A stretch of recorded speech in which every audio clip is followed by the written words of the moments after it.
Hi, I'm Glenn from Ultimate 4-Wheel Drive. Today I wanted to talk to you about long distance outback travelling and the importance of fuel.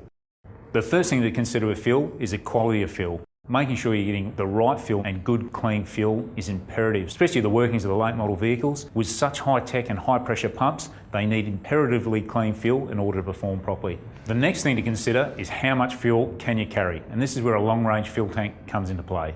One thing to remember with buying a fuel tank, it's unlike buying any other accessory. Certainly if you were to buy a cheap set of spotlights and they did happen to fall off the car, it doesn't mean the end of the trip. With fuel, extremely important. When you buy a fuel tank, you need to make sure you're buying a quality tank. Quite often it's a case where you're putting a long range tank in, you're replacing the main tank, so you're left with only one large tank. That's all your eggs in one basket. If you were having to get a leak or a breakage or something stopped working, that spells chaos. The last thing you want to do is get stuck out in the bush with a tank that's either got a hole in it, has broken or cracked, or the internals aren't working properly. Some of the features and benefits you need to look for when buying a tank is make sure, number one, it is built in this country. No one knows our country like we do. Certainly some of the environments and other states will differ, but corrugation is one of the biggest things. Vibration will certainly pull anything apart on a car, so make sure the tanks are well built. Well manufactured tanks will have double skin mounting systems. The reason for that is if the mount was to crack for any reason, it's not breaching the tank itself. It's ensuring that if there was a crack, it's only in the external skeleton. The actual tank itself is fully baffled. Make sure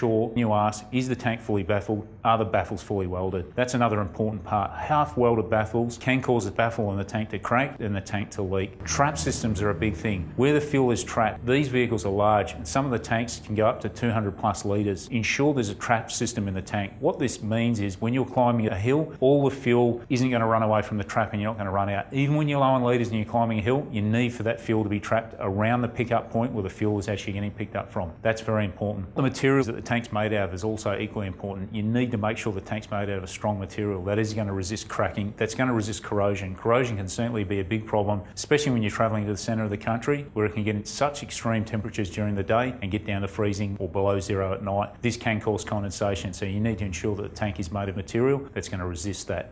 Problems with factory fuel tanks is that you can't drain the fuel out of them. If you were to go and get a bad batch of fuel, pick up some dirt, or put diesel and petrol or vice versa, you need to be able to drain it out. The great thing with a good long range tank of having that drain, it does allow you to do this.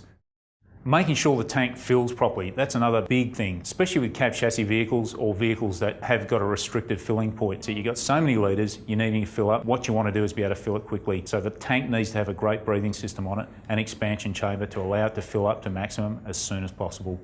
One of the other things to consider with fuel tanks is the tank registered? Look on fuel tanks. All fuel tanks should have a registered plaque. You can't just go and put a long range tank in the vehicle and not run it through the DPI. Certain businesses out there are DPI approved, so what they'll do is actually put a compliance plate on the vehicle to say that it has a registered tank fitted. If you are going to buy a fuel tank from a business that's not registered, you'll actually need to go to the pits and have the vehicle inspected and a permit issued for the fuel tank. If the business is approved and they can placard it, it means you don't have to go to the pits.